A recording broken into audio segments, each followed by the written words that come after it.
터미널 푸드코트에서 하루 12시간씩 일하며 6살 딸을 키우던 여자였어요. 손님이 남긴 음식으로 끼니를 때우는 날도 많았죠. 그런 그녀가 어느 날 배고파 보이는 노인에게 라면 한 봉지를 건넸습니다. 라면 한 봉지. 그게 전부였어요. 그런데 그날 이후 서연의 인생이 완전히 뒤집어지기 시작했습니다. 누군가는 그녀를 짓밟으려 했고 누군가는 그녀의 손을 잡아주었어요. 모욕이 있었고 눈물이 있었고 아무도 예상 못한 일들이 벌어졌죠. 대체 라면 한 봉지가 어떻게 한 사람의 운명을 바꿔놓은 걸까요? 사연 시작 전 구독과 좋아요를 눌러주시고 어디서 듣고 계신지 댓글 남겨주시면 그곳으로 행운이 가득 깃들기를 바라겠습니다. 그럼 시작할게요. 그날 서연은 1,000원짜리 한 장으로 누군가의 인생을 바꿨습니다. 아니, 어쩌면 자신의 인생이 바뀔 줄은 꿈에도 몰랐죠. 도대체 그녀에게 무슨 일이 벌어진 걸까요? 장마가 한창이던 7월의 어느 저녁이었습니다.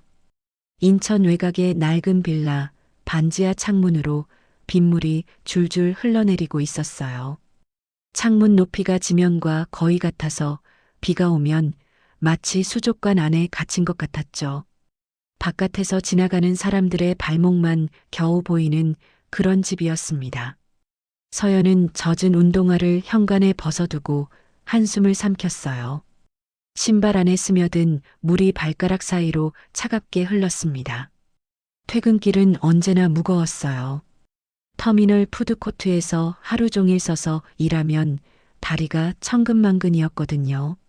손님들에게 수백 번 고개를 숙이고 계산대 앞에서 기계처럼 바코드를 찍었죠. 그래도 집에 오면 딸아이 하늘이가 기다리고 있으니까 버틸 수 있었습니다. 서연은 습관처럼 냉장고 문을 열었어요. 안에는 반쪽짜리 두부 한 모와 시들어가는 파 몇 줄기가 전부였습니다. 차가운 냉기가 얼굴에 닿았지만 마음은 그보다 더 시렸죠. 어제도 그저께도 똑같은 풍경이었어요.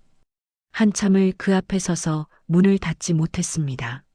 엄마, 6살 하늘이가 방 구석에서 고개를 들었습니다. 아이는 색연필을 쥔 채 벽에 무언가를 그리고 있었어요.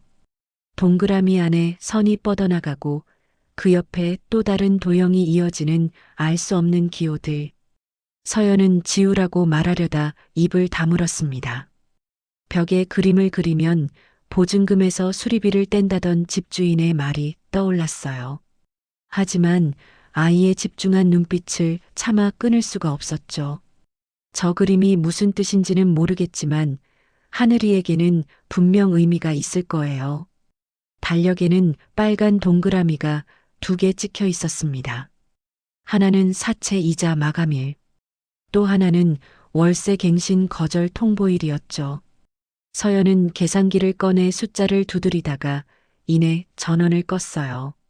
계산해봤자 답이 나오지 않는다는 걸 이미 알고 있었으니까요. 엄마 배고파? 하늘이의 말에 서연의 심장이 쿵 내려앉았습니다. 냉장고 안에 두부로 뭘 해줄 수 있을까? 국이라도 끓여야 하나? 파를 썰어 넣으면 그럴듯해 보일까? 서연은 억지로 미소를 지으며 아이의 머리를 쓰다듬었어요. 손바닥에 색연필 자국이 묻어났습니다.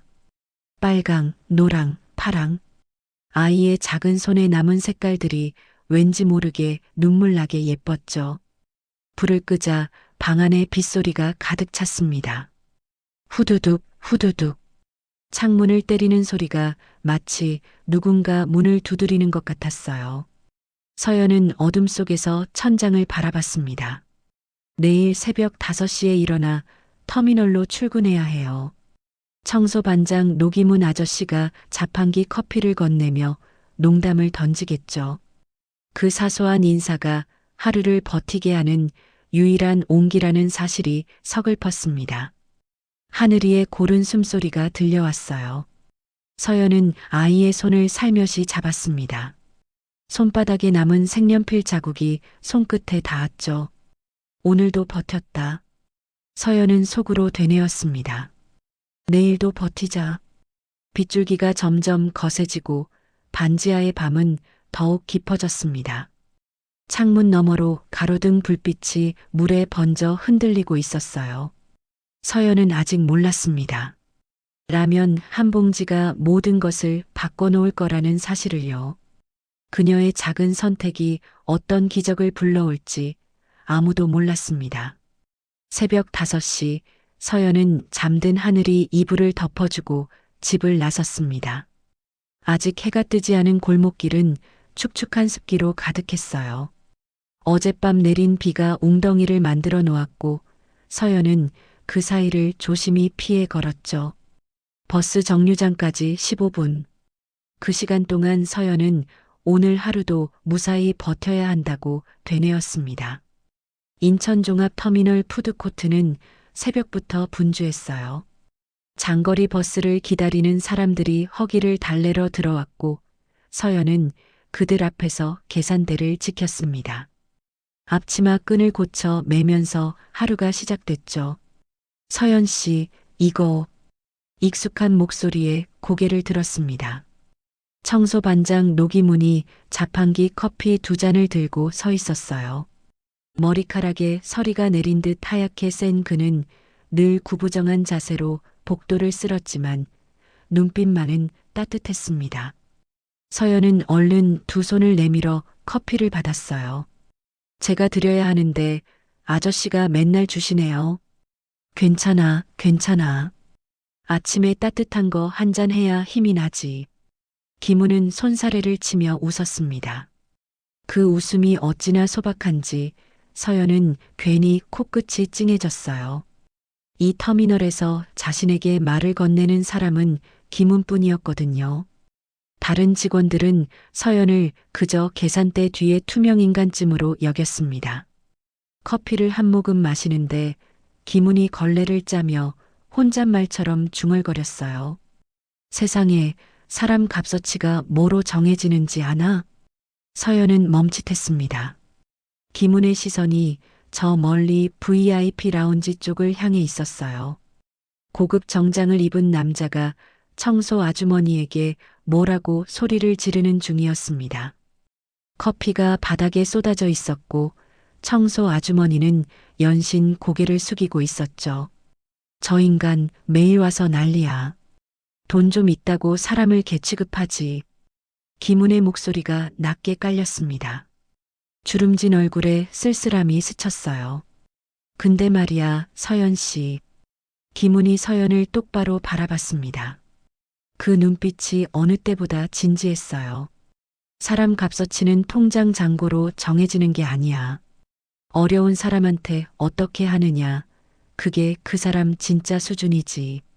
서연은 아무 말도 하지 못했습니다. 김훈의 말이 가슴 한구석에 돌멩이처럼 내려앉았어요. 왜인지 모르게 눈시울이 뜨거워졌죠. 아저씨는요? 응? 아저씨는 왜 저한테 잘해주세요? 전 그냥 계산대 알바인데. 김훈은 잠시 멈칫하더니 걸레를 어깨에 걸쳤습니다. 그리고 천천히 대답했어요. 내가 예전에 바닥까지 떨어져 본 사람이거든. 그때 손 내밀어 준 사람이 있었어. 아무것도 바라지 않고. 그래서 나도 그러려고. 서연은 커피 잔을 꼭 쥐었습니다. 손바닥으로 전해지는 온기가 마음까지 스며드는 것 같았어요. 고마워요, 아저씨. 고맙긴. 오늘도 힘내. 김우는 특유의 구부정한 걸음으로 멀어져 갔습니다. 서연은 그 뒷모습을 한참 바라봤어요. 저 사람이 청소부라는 게 믿기지 않았습니다. 세상 누구보다 품이 있어 보였거든요. 계산대 위로 아침 햇살이 비스듬히 들어왔습니다. 서연은 조용히 눈을 감았어요. 김훈의 말이 귓가에 맴돌았죠. 사람 값어치는 통장 잔고로 정해지는 게 아니다. 어려운 사람한테 어떻게 하느냐. 그게 진짜 그 사람의 수준이다. 서연은 아직 몰랐습니다. 이 평범한 아침의 대화가 머지않아 자신의 운명을 송두리째 바꿔놓을 거라는 사실을요. 어딘가에서 버스 출발을 알리는 안내 방송이 울려 퍼졌습니다. 점심시간이 되자 푸드코트는 인파로 넘쳐났습니다. 서연은 쉴 틈 없이 주문을 받고 음식을 나르고 테이블을 닦았어요. 손님 한 명이 떠나면 또 다른 손님이 들어왔죠. 땀이 등줄기를 타고 흘러내렸지만 서연은 멈출 수 없었습니다. 야, 여기 물 좀 빨리 갖다 줘. 손님의 퉁명스러운 목소리에 서연은 재빨리 물컵을 들고 뛰어갔어요. 테이블에 물을 놓는 순간 손님이 인상을 찌푸렸습니다. 얼음도 없이? 이런 데서 일하면서 기본도 몰라? 서연은 고개를 숙인 채 죄송합니다를 연거푸 내뱉었어요. 얼굴이 화끈거렸지만 내색할 수 없었죠. 이런 일은 하루에도 몇 번씩 일어났습니다. 그때마다 서연은 자신이 투명인간이 되는 기분이었어요. 오후 3시 잠깐의 휴식 시간이 주어졌습니다. 서연은 휴게실 구석에 앉아 도시락을 꺼냈어요. 아침에 싸온 주먹밥 2개. 김이 조금 눅눅해졌지만 서연에게는 소중한 한 끼였습니다. 휴대폰이 울렸어요. 어린이집에서 온 전화였습니다. 하늘이 엄마세요? 오늘 하늘이가 또 친구랑 문제가 있었어요. 서연의 손에서 주먹밥이 떨어질 뻔했습니다. 심장이 쿵 내려앉는 느낌이었죠. 무슨 일인데요? 친구가 하늘이 그림을 이상하다고 놀렸는데 하늘이가 울면서 벽에 또 그림을 그렸어요. 지우려고 해도 계속 그리더라고요. 서연은 눈을 질끈 감았습니다. 하늘이는 늘 그랬어요. 화가 나거나 불안하면 아무데나 패턴을 그렸죠. 동그라미 안에 선을 긋고 그 옆에 또 다른 도형을 이어가는 알 수 없는 기호들. 병원에서는 정밀 검사를 권했지만 서연에게 그런 돈은 없었습니다. 죄송해요. 제가 퇴근하면 바로 데리러 갈게요. 전화를 끊고 서연은 한참을 멍하니 앉아 있었어요. 남은 주먹밥을 입에 넣었지만 모래를 씹는 것 같았습니다. 목구멍이 막혀서 삼키기가 힘들었죠. 저녁 7시 서연은 어린이집으로 달려갔습니다. 하늘이는 교실 구석에 혼자 앉아 있었어요. 무릎을 끌어안은 채 작은 몸을 웅크리고 있었죠. 하늘아. 서연이 부르자 하늘이가 고개를 들었습니다. 눈가가 빨갛게 부어 있었어요. 서연은 가슴이 찢어지는 것 같았습니다. 엄마, 나 이상한 애야? 하늘이의 목소리가 떨렸어요. 6살짜리 아이가 할 말이 아니었습니다. 서연은 하늘이를 꼭 안아주었어요. 작은 몸에서 어린이집 크레파스 냄새가 났죠. 아니야. 우리 하늘이는 특별한 거야. 이상한 게 아니라. 하늘이를 업고 집으로 돌아오는 길, 서연의 어깨가 무거웠습니다. 좁은 골목길에 가로등 불빛이 희미하게 켜져 있었어요. 반지하 창문으로 들어오는 빛은 늘 부족했죠. 집에 도착해 하늘이를 재우고 나서야 서연은 주저앉았습니다. 텅 빈 냉장고 앞에서 한숨이 새어나왔어요. 내일 월급날인데 사채 이자를 내면 남는 게 거의 없었습니다. 하늘이 검사비는 언제 마련할 수 있을까? 서연은 지갑을 열어봤어요. 1,000원짜리 한 장과 동전 몇 개가 전부였습니다. 눈물이 핑 돌았지만 서연은 꾹 참았어요. 울면 안 돼. 엄마가 울면 하늘이가 불안해하니까. 벽에 붙은 달력을 바라봤습니다. 빨간 동그라미 친 날짜가 점점 가까워지고 있었어요. 월세 갱신 거절 통보일. 그날이 지나면 이 집에서도 쫓겨날지 모릅니다. 서연은 조용히 눈을 감았어요. 어둠 속에서 하늘이의 고른 숨소리만 들려왔습니다. 내일은 뭐라도 달라질까요? 퇴근길 서연은 편의점 앞에서 발걸음을 멈췄습니다. 하늘이에게 뭐라도 사줘야겠다는 생각이 들었거든요. 지갑 속 1,000원짜리 한 장을 만지작거리며 안으로 들어갔어요. 라면 코너 앞에 누군가가 서 있었습니다. 구겨진 점퍼에 낡은 운동화를 신은 노인이었어요. 며칠은 씻지 못한 듯 머리카락이 기름지게 엉켜 있었죠. 노인은 한참 동안 라면 봉지를 바라보다가 가격표를 확인하고 한숨을 쉬었습니다. 그때 편의점 점원이 카운터에서 소리쳤어요. 아저씨, 또 왔어? 살 거 없으면 나가요. 냄새 난다고 손님들이 싫어해. 노인의 어깨가 움츠러들었습니다. 서연은 심장이 철렁 내려앉는 것 같았어요. 노인이 고개를 숙인 채 문 쪽으로 향하려는 순간 서연이 먼저 라면 2봉지를 집어들었습니다. 이거요, 계산할게요. 점원이 눈을 치켜떴어요. 네, 둘 다요? 네.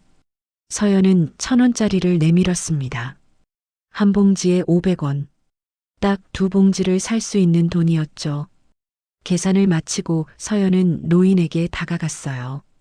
노인은 문 앞에서 멍하니 서 있었습니다. 등이 굽어 있어서 실제보다 더 작아 보였죠. 저기 아저씨. 노인이 고개를 들었습니다. 눈가에 깊은 주름이 패여 있었어요. 하지만 그 눈동자만은 묘하게 맑았습니다. 서연은 라면 한 봉지를 내밀었어요. 이거 드세요. 노인의 눈이 커졌습니다. 입술이 파르르 떨렸어요. 이걸 왜? 그냥요. 배고프실 것 같아서. 서연은 억지로 웃어 보였습니다. 사실 자기도 배가 고팠거든요. 하지만 이 노인 앞에서 그 말을 할 순 없었어요. 고마워요, 아가씨.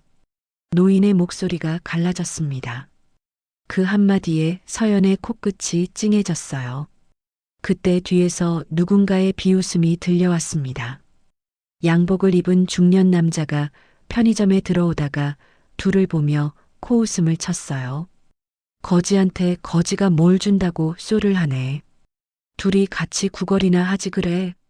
서연의 얼굴이 불그락푸르락해졌습니다. 손이 부들부들 떨렸어요. 하지만 아무 말도 할 수 없었죠. 입술을 꽉 깨물었습니다. 피가 날 것 같았어요. 세상은 늘 이랬습니다. 가난한 사람들에게는 최소한의 존엄조차 허락하지 않았어요. 점원이 킥킥거리며 양복 남자에게 말했습니다. 맞아요. 저 영감 매일 와서 진열대만 만지작거려요. 냄새나서 진짜 싫거든요. 서연의 심장이 얼어붙었습니다. 노인의 굽은 등이 더 작게 움츠러드는 게 보였어요. 누군가를 위해 아무것도 할 수 없다는 게 이렇게 괴로운 일인 줄 몰랐죠. 노인이 낮은 목소리로 중얼거렸습니다. 괜찮아요, 아가씨. 저런 사람들은 어디에나 있어. 서연은 노인을 바라봤어요. 그 눈빛이 이상하게 따뜻했습니다. 마치 자신을 위로하는 것 같았죠. 감사합니다. 이 은혜는 꼭 갚을게요. 노인은 라면을 가슴에 꼭 안고 어둠 속으로 사라졌습니다. 서연은 한참 동안 그 자리에 서 있었어요. 남은 라면 한 봉지를 손에 쥔 채로요. 돌아오는 길 서연의 마음은 묘하게 따뜻했습니다. 지갑은 텅 비었지만 가슴은 뭔가로 채워진 기분이었어요. 누군가에게 도움이 되었다는 사실, 그게 이렇게 가슴 벅찬 일인 줄 몰랐죠. 집에 도착해 하늘이와 라면을 나눠 먹었습니다. 하늘이는 맛있다며 연신 후루룩 소리를 냈어요. 서연은 그 모습을 바라보며 조용히 미소 지었습니다. 1,000원짜리 한 장, 노인에게 건넨 라면 한 봉지. 그 작은 선택이 자신의 운명을 완전히 바꿔놓을 거라는 사실을 서연은 아직 몰랐습니다. 그리고 그 노인이 누구인지도요. 다음 날 아침 서연은 푸드코트 점장실로 불려갔습니다. 점장 오태식은 책상 위에 서류를 탁 내려놓으며 말했어요. 이서연 씨, 이번 달 매출 꼴찌야. 알아? 서연은 고개를 숙였습니다. 손이 차갑게 식어갔어요. 죄송합니다. 죄송하면 끝이야? 네가 일을 못하니까 우리 매장이 적자라고. 태식의 목소리가 점점 높아졌습니다. 서연은 입술을 깨물었어요. 반박하고 싶었지만 말이 나오지 않았죠. 솔직히 말해. 여기서 일할 생각 있는 거야? 없는 거야? 있습니다. 더 열심히 하겠습니다. 열심히? 그 말 벌써 몇 번째야. 태식이 코웃음을 쳤습니다. 그리고 서연을 위아래로 훑어보며 덧붙였어요. 솔직히 얼굴이라도 예쁘면 손님이 오지. 니는 뭐가 있어? 서연의 심장이 얼어붙었습니다. 치욕스러웠어요. 눈시울이 뜨거워졌지만 울면 안 됐습니다. 울면 더 무시당할 테니까요. 점장실을 나와 복도를 걷는데 다리가 후들거렸습니다. 동료들이 수군거리는 소리가 들렸어요. 또 깨졌나 봐. 불쌍하긴 한데 쟤도 문제 있어. 서연은 못 들은 척 걸음을 옮겼습니다. 화장실에 들어가 거울을 봤어요. 핏기 없는 얼굴에 다크서클이 짙게 내려앉아 있었죠. 언제부터 이렇게 지쳐 있었을까요? 점심시간 휴대폰이 울렸습니다. 사채업자였어요. 이서연 씨, 이자 밀린 거 알지? 이번 주 안에 안 갚으면 집으로 사람 보낼 거야. 서연의 손이 덜덜 떨렸습니다. 조금만 기다려주세요. 월급 나오면 바로. 그 소리도 지겨워. 다음 주까지 300 안 들어오면 각오해. 전화가 일방적으로 끊겼습니다. 서연은 한참 동안 꺼진 화면을 바라봤어요. 300만 원. 어떻게 구하죠? 가슴이 조여오면서 숨쉬기가 힘들었습니다. 저녁 무렵 기문이 다가왔어요. 서연의 표정을 보더니 아무 말 없이 자판기 커피를 건넸습니다. 또 무슨 일 있어? 서연은 고개를 저었어요. 하지만 눈물이 그렁그렁 맺혔죠. 아저씨, 저 어떻게 해야 할지 모르겠어요. 김우는 천천히 고개를 끄덕였습니다. 그리고 조용히 말했어요. 힘들 때 버티는 게 제일 어려운 법이야. 근데 서연 씨, 포기하지 마. 세상이 아무리 차갑게 굴어도 꼭 손 내미는 사람이 있거든. 서연은 그 말에 눈물이 터질 것 같았습니다.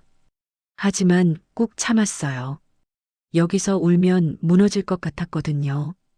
퇴근 후 어린이집에 하늘이를 데리러 갔습니다. 선생님이 조심스럽게 다가왔어요. 서연 씨, 다음 달 원비 납부가 밀리고 있어서요. 사정이 어려우시면 말씀해 주세요. 서연은 고개를 숙였습니다. 얼굴이 화끈거렸어요. 창피하고 미안하고 서러웠죠. 다음 주까지 꼭 넣을게요.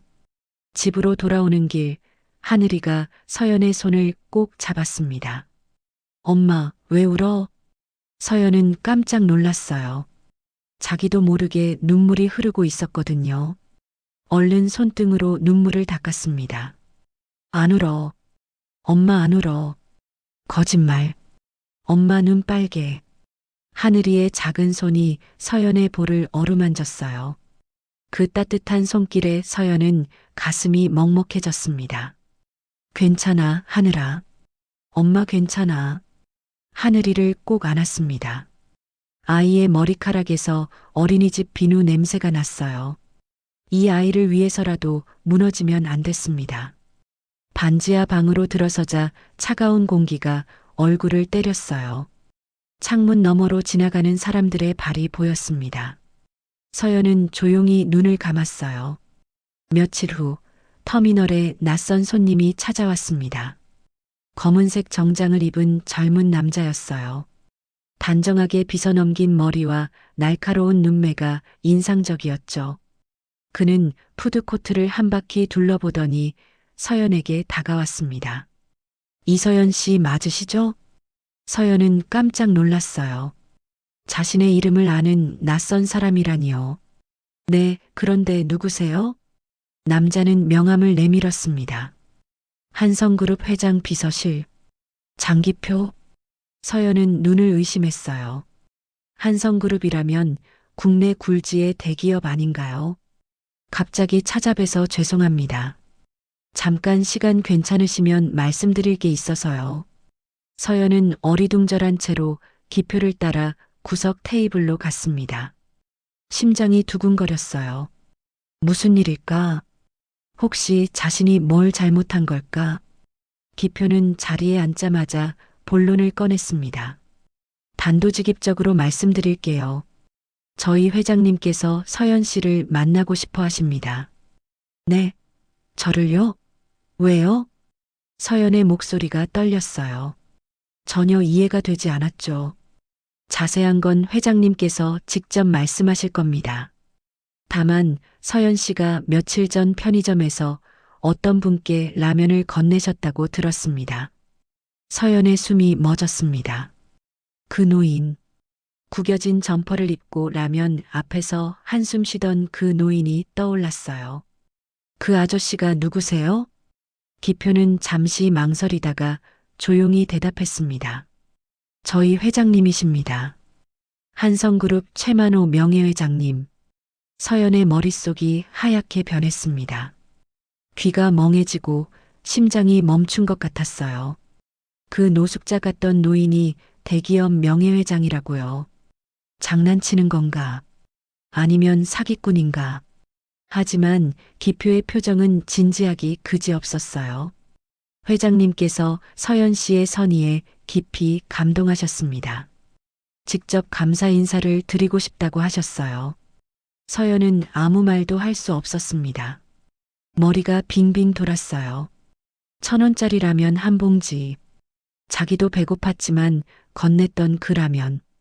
그게 대체 뭘 바꿔놓은 걸까요? 저는 그냥 배고파 보여서 드린 건데요. 그게 중요한 겁니다. 기표가 미소 지었어요. 처음으로 그의 표정이 부드러워졌습니다.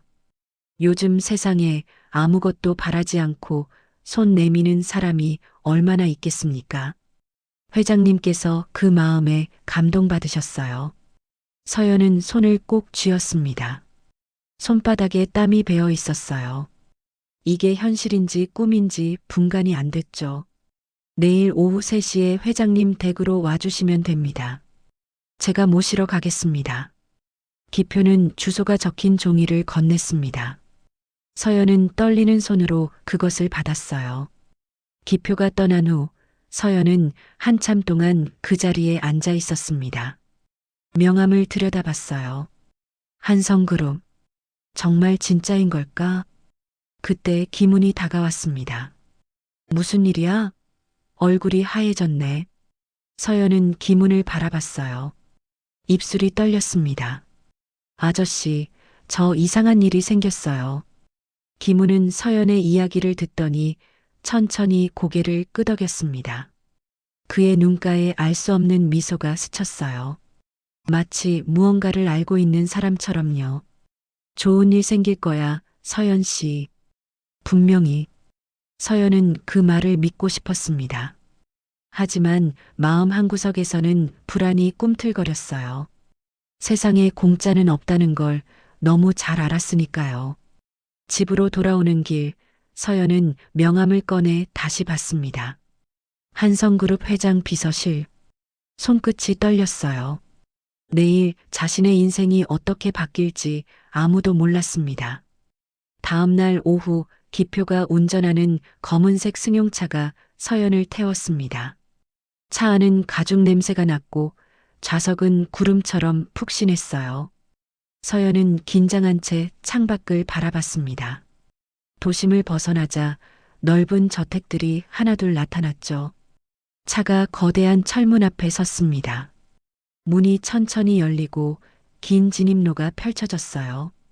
양옆으로 늘어선 나무들이 터널처럼 그늘을 만들었습니다. 서연은 숨이 막히는 것 같았어요. 이런 곳은 드라마에서만 봤거든요. 현관 앞에 서자 집사가 문을 열어주었습니다. 내부는 더 압도적이었어요. 높은 천장에 샹들리에가 반짝이고 벽에는 그림들이 걸려 있었죠. 바닥은 대리석이었고 서연의 낡은 구두 소리가 울렸습니다. 심장이 마구 뛰었어요. 자신이 있을 곳이 아니라는 생각이 들었죠. 이쪽으로 오시죠. 기표의 안내를 따라 서재로 들어갔어요. 창가에 누군가가 서 있었습니다. 돌아선 그 얼굴을 보는 순간 서연은 숨이 멎었어요. 편의점에서 만났던 그 노인이었습니다. 하지만 지금은 완전히 달랐죠. 단정하게 손질된 백발에 고급 양복을 입은 모습, 눈빛은 여전히 따뜻했지만 풍기는 위엄이 남달랐습니다. 어서 오세요. 그때는 제대로 인사도 못 드렸네. 명예회장 최만호가 미소 지으며 말했어요. 서연은 어찌할 바를 몰라 꾸벅 인사했습니다. 저야말로 그때 신뢰가 많았습니다. 신뢰라니. 내가 고마워해야 할 일인데. 만호가 소파에 앉으라고 권했어요. 집사가 차를 가져왔고 서연은 떨리는 손으로 찻잔을 들었습니다. 왜 그런 행색을 하고 계셨는지 여쭤봐도 될까요? 서연이 조심스럽게 물었어요. 만호의 눈가에 쓸쓸함이 스쳤습니다. 사람을 알아보려면 가장 낮은 곳에 서봐야 해요. 돈과 지위 없이 나를 대하는 사람이 진짜 좋은 사람이니까. 그래서 일부러 그러신 거예요? 그렇지. 내가 이 나이 먹도록 사람 보는 눈은 생겼거든. 만호가 서연을 똑바로 바라봤습니다. 그 눈빛이 진지했어요. 서연 씨, 당신은 진짜 좋은 사람이야. 자기도 배고프면서 남한테 밥을 나눠주는 사람. 요즘 세상에 그런 사람이 얼마나 있겠어. 서연은 얼굴이 뜨거워졌습니다. 그저 당연한 일을 했을 뿐인데 이렇게까지 말씀하시다니요. 저는 그냥이 아니야. 만호가 단호하게 말했어요. 내가 살면서 배운 게 하나 있어. 사람 값어치는 통장 잔고로 정해지는 게 아니야. 어려운 사람한테 어떻게 하느냐. 그게 진짜 그 사람 수준이지. 서연의 가슴이 뜨거워졌습니다. 어디선가 들었던 말이었어요. 김훈 아저씨가 했던 말과 똑같았죠. 그래서 부탁이 하나 있어요. 만호가 천천히 말을 이었습니다. 나한테 손녀가 하나 있는데 그 아이 곁에서 일해줄 수 있겠어요? 월급은 지금보다 10배는 줄게. 아이 교육비, 병원비, 집까지 다 책임질게. 서연은 귀를 의심했습니다. 너무 좋은 조건이었어요. 월급의 10배라면 하늘이 검사비도 마련할 수 있었습니다. 사채도 갚고 반지하에서 벗어날 수도 있었죠. 하지만 그래서 더 무서웠습니다. 왜 저한테 이러시는 거예요? 저는 아무것도 아닌데요. 만호가 빙그레 웃었습니다. 그 미소가 어딘가 쓸쓸해 보였어요. 라면 한 봉지 값을 갚으려고. 그것뿐이야. 내 남은 인생에서 진심으로 손 내민 사람한테 보답하고 싶었거든. 서연은 아무 말도 할 수 없었습니다. 눈물이 핑 돌았지만 꾹 참았어요. 이게 정말 현실인 걸까요? 일주일 후 서연과 하늘이는 새 집으로 이사했습니다. 반지하가 아니었어요. 햇살이 가득 들어오는 아파트였죠. 창문 너머로 나무들이 보이고 새소리가 들렸습니다. 천장이 높아서 숨쉬기가 편했어요. 습기 냄새 대신 따뜻한 햇볕 냄새가 났습니다. 엄마, 여기 진짜 우리 집이야? 하늘이가 눈을 동그랗게 뜨며 물었어요. 서연은 아이의 손을 꼭 잡았습니다. 손바닥에 아이의 온기가 느껴졌죠. 응, 우리 집이야. 이제 여기서 살 거야. 하늘이가 방 안을 뛰어다녔어요. 창문에 코를 대고 밖을 내다보더니 까르르 웃었습니다. 그 웃음소리에 서연의 눈시울이 뜨거워졌어요. 이 아이가 이렇게 환하게 웃는 걸 얼마 만에 보는 걸까요? 반지하에서는 한 번도 듣지 못했던 웃음이었습니다. 저택에서의 일도 생각보다 어렵지 않았습니다. 명예회장의 손녀는 10살 소녀였어요. 이름은 도연. 처음엔 낯을 가렸지만 하늘이와 금세 친해졌죠. 하늘이 그림 예쁘다. 이거 뭐야? 도연이 하늘이가 그린 패턴을 보며 물었어요. 하늘이는 수줍게 웃었습니다. 몰라. 그냥 그리고 싶어서 그렸어.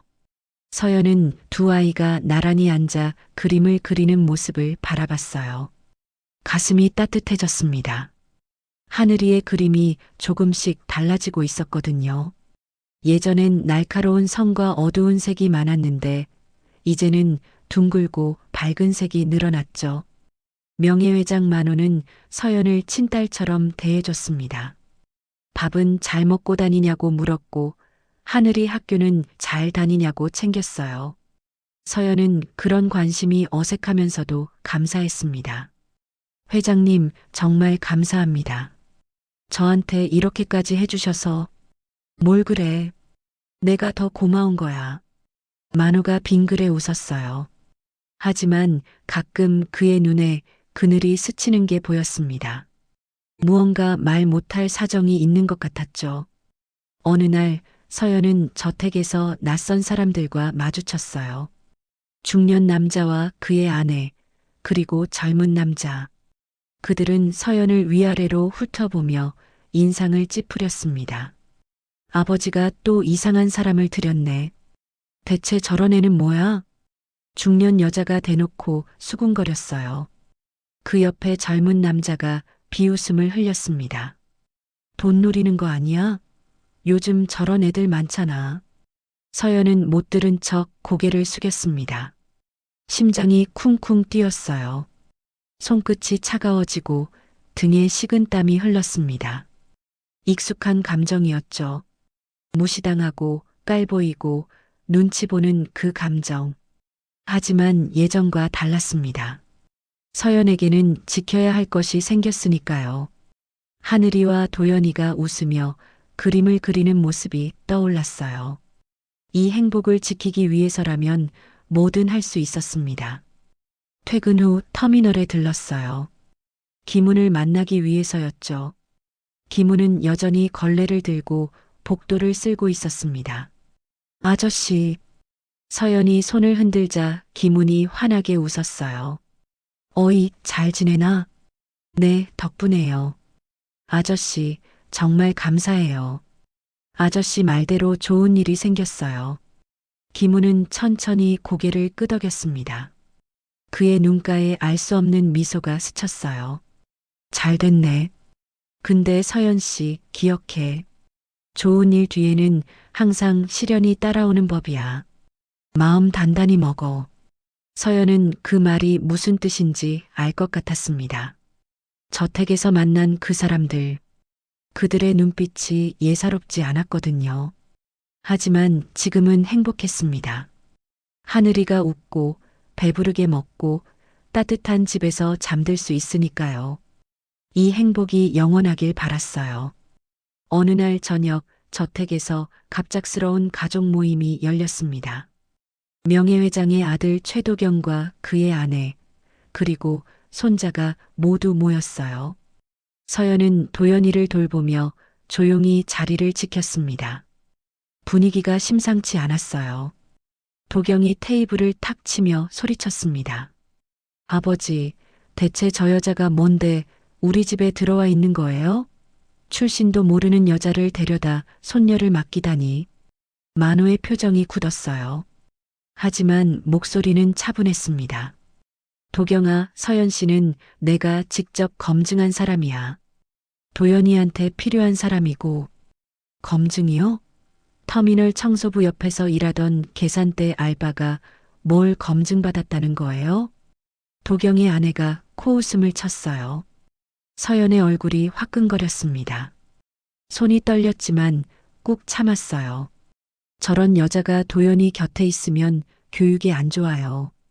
당장 내보내세요. 그때 만호가 천천히 일어섰습니다. 그의 눈빛이 날카로워졌어요. 도경아, 서연 씨는 내가 가장 어려울 때 손 내밀어준 사람이야. 내가 누군지도 모르면서 자기 밥 굶어가며 라면을 건넸어. 너희 중에 그런 사람이 있어? 도경의 얼굴이 붉어졌습니다. 아내도 입을 다물었어요. 그게 뭐가 대단하다고. 대단하지. 너희는 평생 그런 거 못해. 돈 앞에서만 고개 숙이는 것들이 내 눈에 똑똑히 보여. 만호의 목소리가 서늘하게 깔렸어요. 방 안에 정적이 흘렀습니다. 도경 부부는 아무 말도 하지 못했죠. 마치 찬물을 끼얹은 것처럼 얼어붙었어요. 서연은 숨을 죽이고 서 있었어요. 심장이 터질 것 같았습니다. 이런 자리에 있으면 안 될 것 같았어요. 죄송합니다. 저는 일단 물러가 있겠습니다. 서연이 고개를 숙이고 나가려는 순간 만호가 불렀어요. 서연 씨. 서연이 돌아봤습니다. 만호의 눈빛이 따뜻했어요. 당신은 아무 잘못 없어. 당당해도 돼. 그 한마디에 서연의 눈시울이 뜨거워졌습니다. 태어나서 처음으로 누군가가 자신의 편이 되어주는 것 같았어요. 저택을 나와 복도를 걷는데 뒤에서 발소리가 들렸습니다. 도경의 손자, 젊은 남자였어요. 25쯤 되어 보였죠. 아! 그가 서연의 앞을 막아섰습니다. 눈빛이 차가웠어요. 할아버지한테 뭘 꼬드긴 거야? 돈이 목적이지? 서연은 담담하게 대답했습니다. 전 아무것도 바란 적 없어요. 웃기지 마. 너 같은 애들 뻔히 알아. 없는 척하면서 기어들어오는 거잖아. 서연의 가슴에 불이 붙었습니다. 하지만 차분하게 말했어요. 저도 자존심 있어요. 함부로 말씀하지 마세요. 젊은 남자가 비웃었어요. 자존심? 반지하에서 기어나온 게 무슨 자존심이야. 그 순간 서연의 눈빛이 달라졌습니다. 더 이상 고개를 숙이지 않았어요. 가슴속에서 뜨거운 것이 치밀어 올랐습니다. 가난은 죄가 아니에요. 남을 깔보는 게 죄죠. 저는 부끄럽지 않아요. 젊은 남자의 얼굴이 굳었습니다. 처음으로 당황한 표정이었어요. 서연은 그를 똑바로 바라보며 말을 이었습니다. 돈 많다고 사람이 되는 게 아니에요. 그건 아무리 배워도 못 배우셨나 봐요. 서연은 그를 지나쳐 걸어갔어요. 뒤에서 뭐라고 소리치는 게 들렸지만 돌아보지 않았습니다. 발걸음이 단단해졌어요. 집으로 돌아오는 길, 서연은 하늘을 올려다봤어요. 별이 반짝이고 있었습니다. 나도 당당하게 살 수 있을까요? 혼잣말이 바람에 흩어졌어요. 하지만 가슴 한구석에서 작은 불씨가 피어오르고 있었습니다. 가족 모임 이후 저택의 분위기가 달라졌습니다. 도경 부부가 서연을 노골적으로 배척하기 시작했어요. 복도에서 마주치면 못 본 척 지나갔고 도연이와 있을 때면 일부러 끼어들었죠. 도연아, 저런 사람이랑 너무 가까이 지내지 마. 배울 게 없어? 도경의 아내가 도연이 앞에서 대놓고 말했습니다. 서연은 가슴이 칼로 베이는 것 같았어요. 하지만 참았습니다. 도연이 앞에서 싸울 순 없었으니까요. 며칠 후 더 큰 일이 터졌습니다. 저택에 낯선 사람들이 찾아왔어요. 한성그룹 감사팀이었습니다. 명예회장님, 주변 인물 조사 중입니다.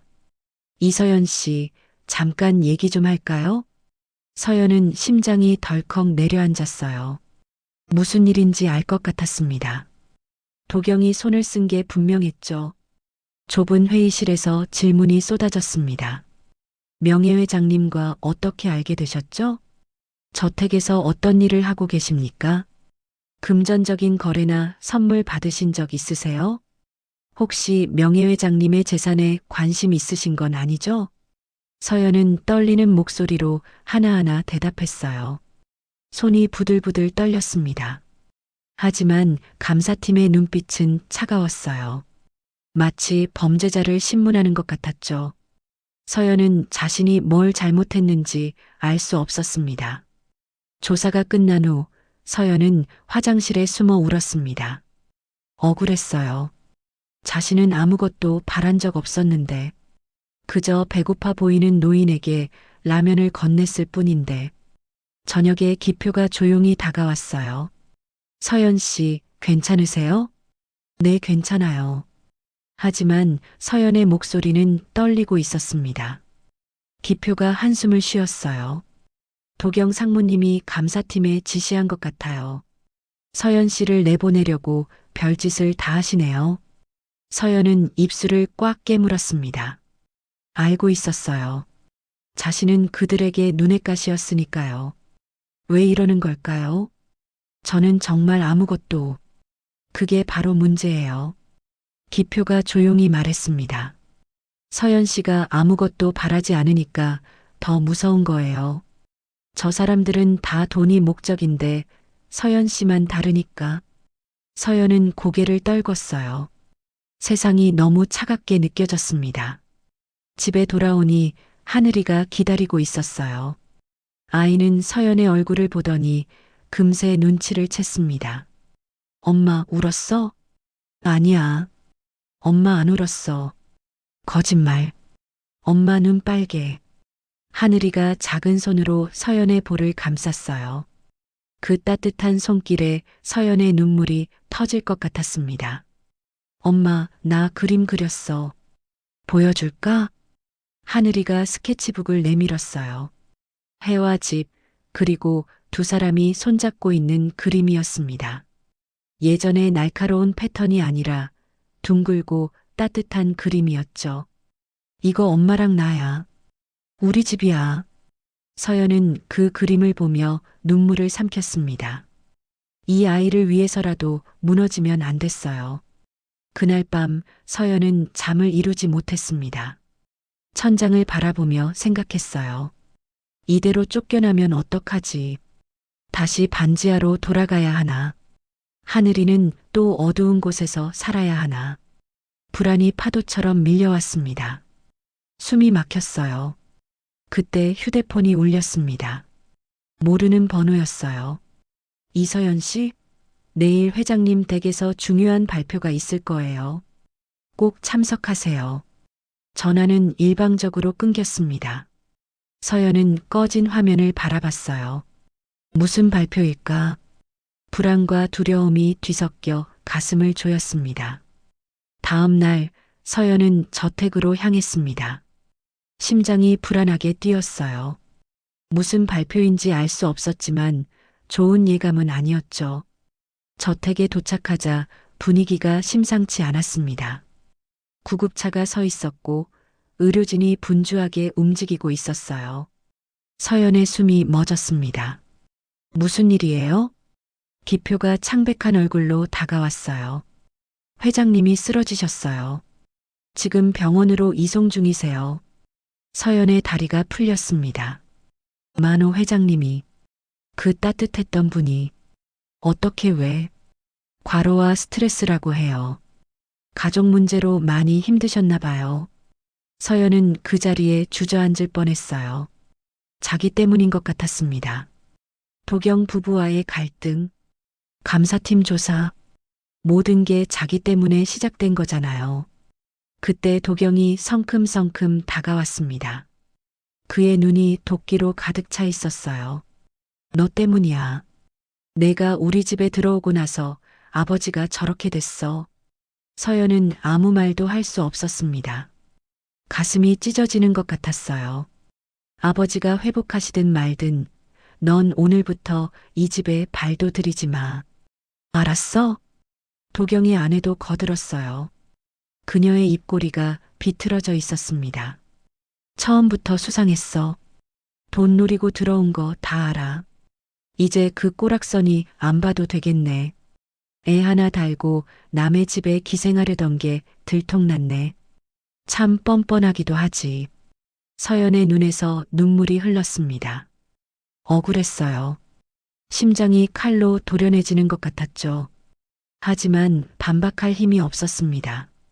저는 정말 아무것도. 닥쳐. 변명 듣기 싫어. 당장 꺼져. 도경이 소리쳤습니다. 그 고함에 저택의 직원들이 고개를 돌렸어요. 서연은 수치심에 얼굴이 화끈거렸습니다. 서연은 고개를 떨군 채 저택을 나왔어요. 다리가 후들거려서 제대로 걷지도 못했습니다. 집으로 돌아오는 길 세상이 무너지는 것 같았어요.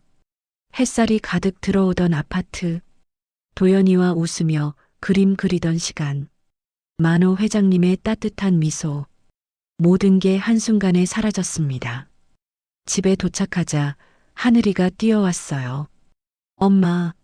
서연은 아이를 꼭 안았습니다. 눈물이 멈추지 않았어요. 엄마, 왜 울어? 또 나쁜 사람이 엄마 괴롭혔어? 하늘이의 작은 손이 서연의 눈물을 닦아줬어요. 그 손길이 너무 따뜻해서 서연은 더 서럽게 울었습니다. 미안해, 하늘아. 엄마가 미안해. 엄마는 잘못 안 했어. 나빴던 건 나쁜 사람들이야. 아이의 말에 서연의 가슴이 먹먹해졌어요. 6살밖에 안 된 아이가 엄마를 위로하고 있었습니다. 그날 밤 서연은 잠들지 못했어요. 이제 어떡하지? 다시 반지하로 돌아가야 하나? 하늘이 검사비는, 사채는, 월세는 모든 게 막막했습니다. 희망이 보이지 않았어요. 가슴이 터질 것처럼 답답했습니다. 창밖으로 비가 내리기 시작했습니다. 마치 하늘도 우는 것 같았죠. 그때 휴대폰이 울렸어요. 터미널 김은의 번호였습니다. 서연 씨, 지금 어디야? 급한 얘기가 있어. 서연은 떨리는 목소리로 대답했어요. 집에 있어요. 아저씨, 저 다 끝났어요. 전화 너머로 김은의 한숨이 들렸습니다. 아직 끝난 거 아니야. 내일 터미널로 와. 중요한 사람 만나야 해. 서연은 그 말의 의미를 알 수 없었습니다. 하지만 김은의 목소리에서 무언가 간절함이 느껴졌어요. 이 어둠 속에서 정말 빛이 있을까요? 다음 날 아침 서연은 터미널로 향했습니다. 하늘이를 이웃집에 맡기고 나오는데 발걸음이 천근만근이었어요. 어제 밤새 울어서 눈이 퉁퉁 부어 있었죠. 터미널 푸드코트에 도착하자 김은이 기다리고 있었습니다. 평소와 달리 청소복이 아니라 깔끔한 정장 차림이었어요. 서연은 멈칫했습니다. 아저씨? 김은이 천천히 일어섰어요. 그의 표정이 진지했습니다. 서연 씨, 앉아. 할 얘기가 있어. 서연은 떨리는 다리로 의자에 앉았어요. 무슨 일인지 알 수 없었습니다. 내가 누군지 궁금했을 거야. 김은이 조용히 말했어요. 터미널에서 청소하는 늙은이가 왜 자꾸 서연 씨한테 관심을 갖나 그랬을 거야. 서연은 대답하지 못했습니다. 심장이 쿵쿵 뛰었어요. 나는 만호 형의 동생이야. 최기문. 서연의 눈이 커졌습니다. 귀를 의심했어요. 네, 회장님의 동생이시라고요? 그래. 한성그룹 창업 멤버였지. 근데 20년 전에 형이랑 크게 다퉜어. 내가 집을 나왔고 김은희 눈가에 그늘이 스쳤습니다. 주름진 얼굴에 오래된 상처가 드러났어요. 형이 나를 찾아다녔는데 나는 끝까지 숨었어. 자존심 때문에. 그러다가 여기서 청소하면서 살게 됐지. 20년이야, 20년. 서연은 머릿속이 하얘졌어요. 그동안의 모든 일이 퍼즐처럼 맞춰졌습니다. 김은희 했던 말들, 만호 회장이 했던 똑같은 말들, 두 사람의 눈빛이 왜 그렇게 닮았는지 이제야 알겠었어요. 사람 값어치는 통장 잔고로 정해지는 게 아니야. 김은희 쓸쓸하게 웃었어요. 형이 늘 하던 말이야. 나도 모르게 입에 붙었더라고. 서연의 눈에서 눈물이 흘렀습니다. 아저씨가 처음부터 알고 계셨던 거예요? 저를 도와주신 것도. 아니야. 처음엔 그냥 힘들어 보여서 말을 건 거야. 근데 서연 씨가 형한테 라면을 건넸다는 얘기를 듣고 놀랐어. 김은희 서연의 손을 잡았어요. 그 손이 따뜻했습니다. 형이 쓰러진 건 서연 씨 때문이 아니야. 도경이 때문이야. 그놈이 형 회사 돈을 빼돌리다 걸렸거든. 서연은 숨이 막혔어요. 귀를 의심했습니다.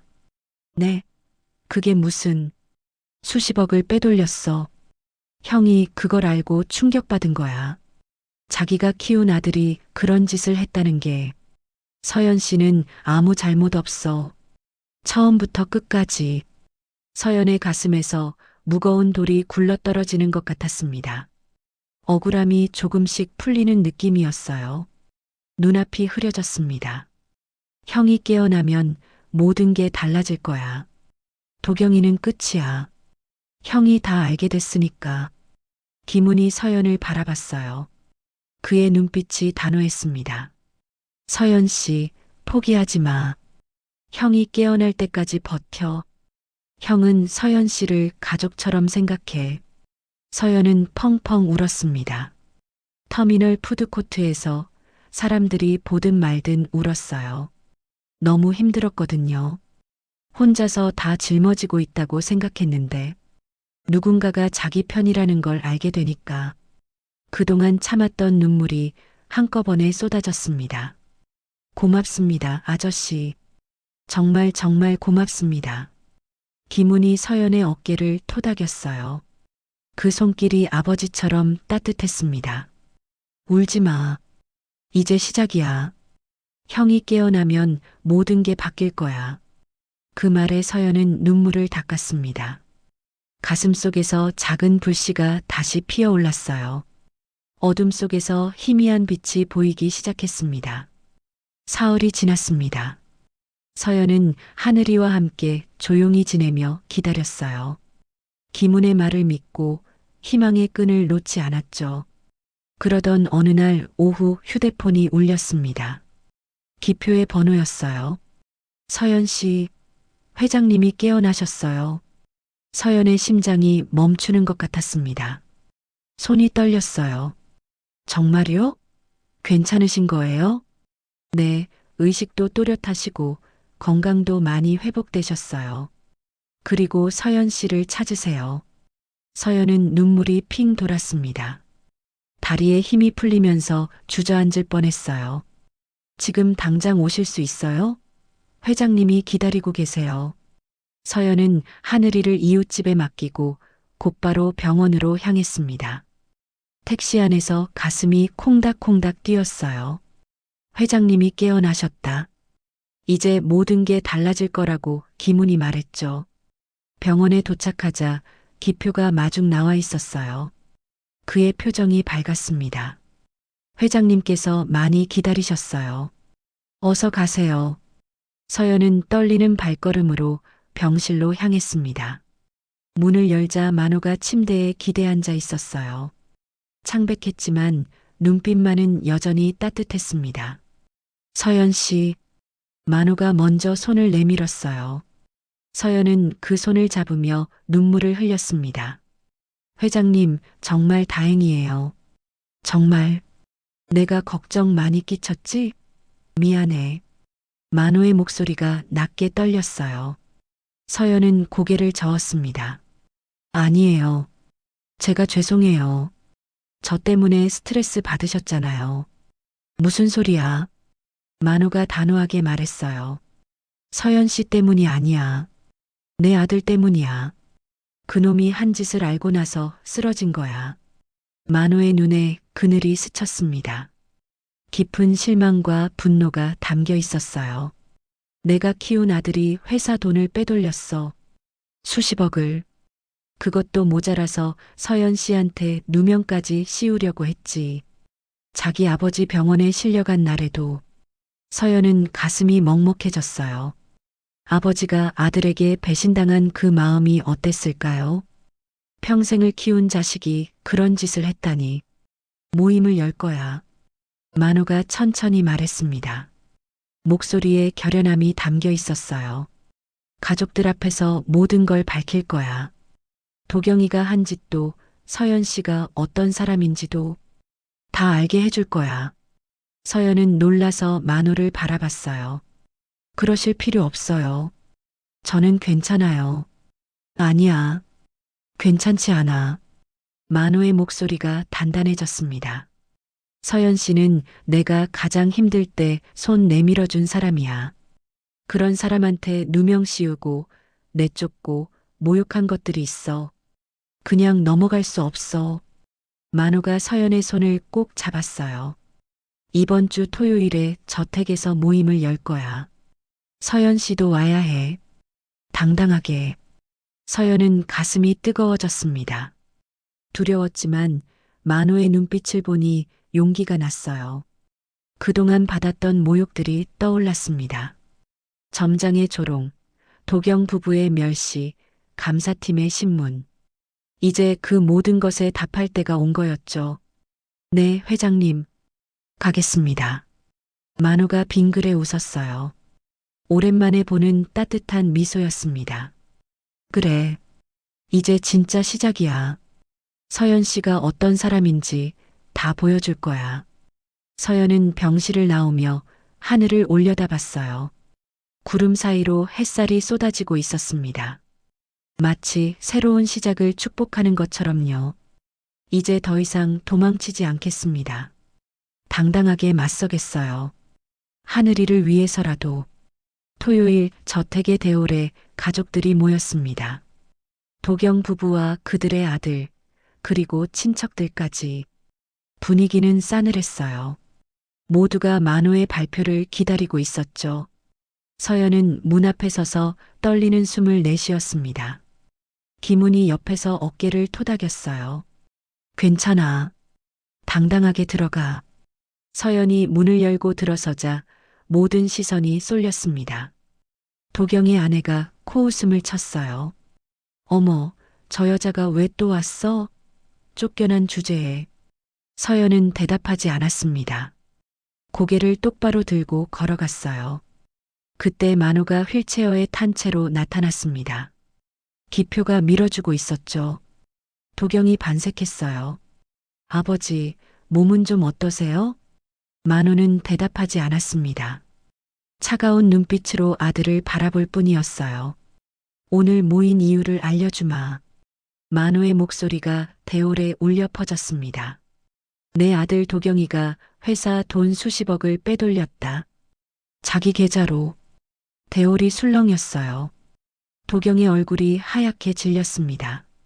손이 부들부들 떨리기 시작했어요. 아, 아버지, 그게 무슨. 증거 다 있어. 감사팀이 이미 다 뒤졌다. 숨길 생각 마라. 만호가 서류 뭉치를 테이블 위에 던졌어요.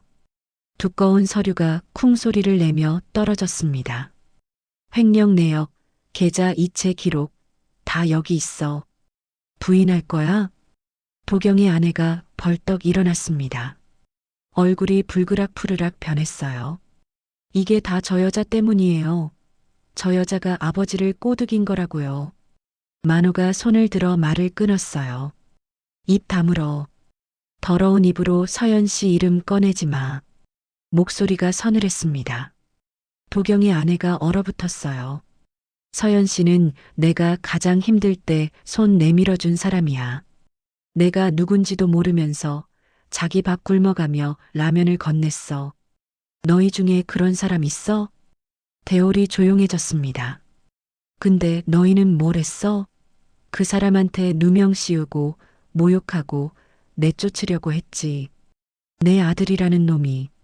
만호의 눈에 눈물이 고였어요. 평생 키운 자식이 도둑질하고 아버지 쓰러진 날에도 걱정은커녕 서연 씨 내쫓을 생각만 했더구나. 도경이 무릎을 꿇었습니다. 아버지, 잘못했습니다. 한 번만. 늦었어. 만호가 단호하게 말했어요. 오늘부로 넌 상무직에서 해임이야. 횡령건은 법대로 처리한다. 도경의 아내가 비명을 질렀습니다. 이럴 순 없어요. 저 여자 하나 때문에 우리 가족이. 그때 서연이 입을 열었어요. 목소리가 차분했지만 단단했습니다. 저는 아무것도 바란 적 없어요. 그냥 배고파 보이는 분께 라면 한 봉지 드렸을 뿐이에요. 서연이 도경의 아내를 똑바로 바라봤어요. 가난은 죄가 아니에요. 하지만 남을 짓밟고 누명 씌우고 도둑질하는 건 죄예요. 그건 아무리 돈이 많아도 못 가리는 거예요. 서연의 목소리가 대홀에 울려 퍼졌습니다. 저를 반지하에서 기어 나왔다고 무시하셨죠. 근데 진짜 더러운 건 누구예요? 아버지 돈 훔친 사람이에요. 배고픈 사람한테 라면 건넨 사람이에요? 대홀의 정적이 흘렀습니다. 도경의 아내는 아무 말도 하지 못했어요. 처음으로 고개를 숙였습니다. 그 오만하던 얼굴이 수치심으로 일그러졌죠. 만호가 서연에게 손짓했어요. 서연 씨, 이리 와. 서연이 다가가자 만호가 그녀의 손을 잡았습니다. 따뜻한 손이었어요. 오늘부터 서연 씨는 내 수양딸이야. 이 집안의 가족이고. 서연의 눈에서 눈물이 흘렀어요. 평생 혼자라고 생각했는데 이제 가족이 생긴 거였습니다. 6개월이 지났습니다. 서연은 햇살 가득한 저택 정원에서 아침을 맞이했어요. 예전 반지하의 습기 냄새 대신 꽃향기가 코끝을 간지렸습니다. 창문으로 쏟아지는 햇살이 따뜻했어요. 더 이상 반지하의 어둠 속에서 울지 않아도 됐습니다. 하늘이가 정원을 뛰어다니며 도연이와 놀고 있었어요. 두 아이의 웃음소리가 아침 공기를 채웠습니다. 그 소리를 듣는 것만으로도 서연의 가슴이 벅차올랐어요. 엄마, 나비 잡았어. 하늘이가 손에 든 나비를 보여주며 달려왔어요. 아이의 눈이 반짝거렸습니다. 예전에 어둡고 불안하던 눈빛은 사라지고 없었죠. 서연은 아이를 꼭 안아주었어요. 가슴이 따뜻해졌습니다. 이 아이가 이렇게 환하게 웃을 수 있다는 게 감사했어요. 하늘아, 나비는 날아야 해. 놓아줘. 알았어, 엄마. 하늘이가 나비를 하늘로 날려보냈습니다. 나비는 파란 하늘을 향해 훨훨 날아갔어요. 마치 서연의 인생처럼요. 하늘이의 검사 결과도 좋았습니다. 치료를 꾸준히 받으면서 많이 안정되었어요. 그림도 예전과 달라졌죠. 날카로운 패턴 대신 둥글고 밝은 그림을 그렸습니다. 전문가들은 하늘이에게 미술 재능이 있다고 했어요. 서연은 그 말을 듣고 펑펑 울었습니다. 이 아이가 꿈을 가질 수 있게 됐다는 게 너무 감사했거든요. 저택 테라스에서 만호와 김훈이 나란히 앉아 있었습니다. 20년 만에 화해한 두 형제였어요. 김훈은 더 이상 터미널에서 청소하지 않았습니다. 만호 곁에서 함께 지내기로 했죠. 서연 덕분에 두 형제가 다시 만날 수 있었습니다. 형, 미안해. 20년이나 숨어 지낸 거. 뭘 그래. 다시 만났잖아. 그게 어디야. 만호가 김훈이 어깨를 토닥였어요. 두 형제의 눈가에 눈물이 고였습니다. 오랜 세월의 그리움이 녹아내리는 것 같았죠. 서연이 두 사람에게 다가갔어요. 아버지, 삼촌. 아침 드세요. 서연은 이제 만호를 아버지라고 불렀습니다. 김훈은 삼촌이 되었죠. 한 번도 가져보지 못했던 가족이 생긴 거였어요. 만호가 서연을 바라보며 말했어요. 서연아, 고마워. 내 덕분에 김훈이도 다시 만났고 진짜 가족이 뭔지 알게 됐어. 서연의 눈에 눈물이 핑 돌았습니다. 제가 더 감사해요, 아버지. 라면 한 봉지 드렸을 뿐인데 이렇게 큰 선물을 받았어요. 만호가 빙그레 웃었어요. 사람 값어치는 통장 잔고로 정해지는 게 아니야. 어려운 사람한테 어떻게 하느냐. 그게 진짜 그 사람 수준이지. 서연이 넌 처음부터 부자였어. 서연은 그 말에 눈물을 흘렸습니다. 태어나서 처음으로 자신이 가치 있는 사람이라는 걸 느꼈어요. 하늘이가 뛰어와 서연의 손을 잡았어요. 엄마, 나 그림 그렸어. 보여줄까? 하늘이가 스케치북을 내밀었습니다. 거기엔 해와 집, 그리고 여러 사람이 손잡고 있는 그림이 있었어요. 예전엔 엄마와 자기 둘뿐이었는데 이제는 할아버지, 삼촌 할아버지, 도연이까지 있었죠. 이게 우리 가족이야, 엄마. 서연은 그 그림을 보며 미소 지었습니다. 가슴이 벅차올랐어요. 눈물이 볼을 타고 흘러내렸지만 이번엔 슬픈 눈물이 아니었습니다. 행복해서 흘리는 눈물이었어요. 저 멀리 파란 하늘에서 나비가 날고 있었습니다. 마치 새로운 시작을 축복하는 것처럼요. 라면 한 봉지의 기적. 그것은 진심이 만들어낸 기적이었습니다. 작은 선의가 돌고 돌아 큰 행복이 되어 돌아왔어요. 때로는 아주 작은 것이 누군가의 세상을 바꿉니다. 라면 한 봉지, 따뜻한 말 한마디, 힘들 때 내민 손 하나.